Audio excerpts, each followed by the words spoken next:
Hey everyone, today's story emphasizes how crucial it is to look out for our elderly neighbors.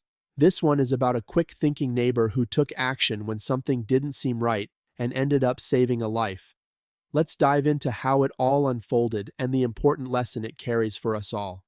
Last week, I noticed something unusual at my elderly neighbor Frank's house.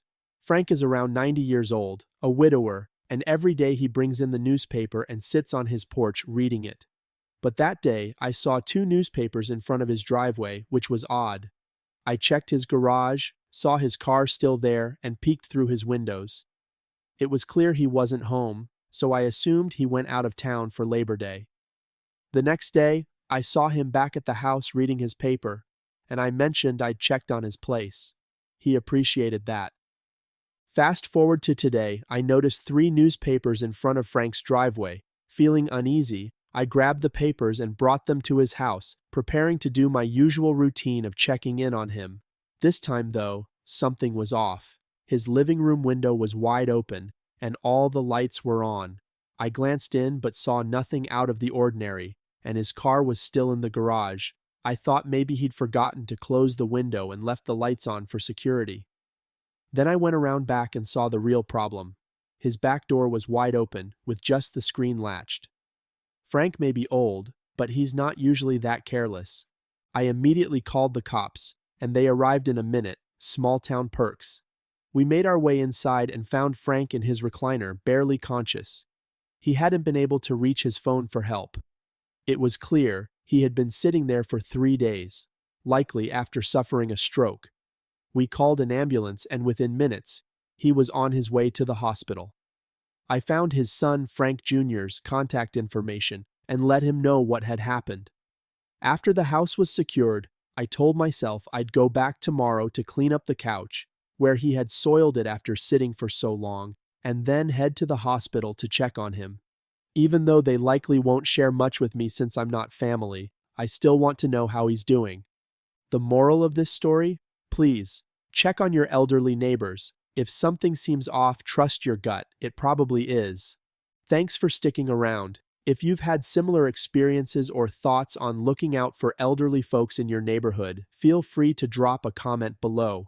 Don't forget to like, subscribe, and hit the bell for more stories. Stay safe, everyone. Hey everyone, today's next story is about the emotional roller coaster of developing feelings for someone online, only to be hit with unexpected rejection. It highlights the confusion and hurt that can come when things take a turn you weren't prepared for. Let's dive into the details. So, I am 25 years old, started talking to this guy who is 24 years old from Twitter about a year ago. We connected and ended up chatting every single day. He would send me cute messages with hearts and always treated me kindly. I treated him the same. Over time, I realized I had feelings for him. It wasn't exactly a secret either, but I never directly told him I loved him. I did ask him at one point if he was seeing someone, and he said no, adding that he wasn't really interested in relationships at the time. There was one occasion where I opened up to him more than usual and told him how much I liked him. This wasn't the first time I hinted at my feelings, but this time he asked if I liked him as a friend or something more. So I decided to admit it. I told him that I loved him. What happened next completely threw me off. He told me I had misunderstood everything and that he didn't see me in that way. Then he dropped another bombshell. He actually had a girlfriend. He blocked my number after that. I was confused and hurt, so I reached out on Twitter just to apologize if I had said something wrong. I didn't remember saying anything that could justify a block.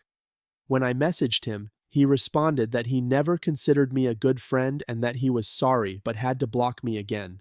It's not about him not liking me back. That's life. But what I don't understand is why he felt the need to block me. Why did I deserve that when we had talked every day for a year? Thanks for listening to my story.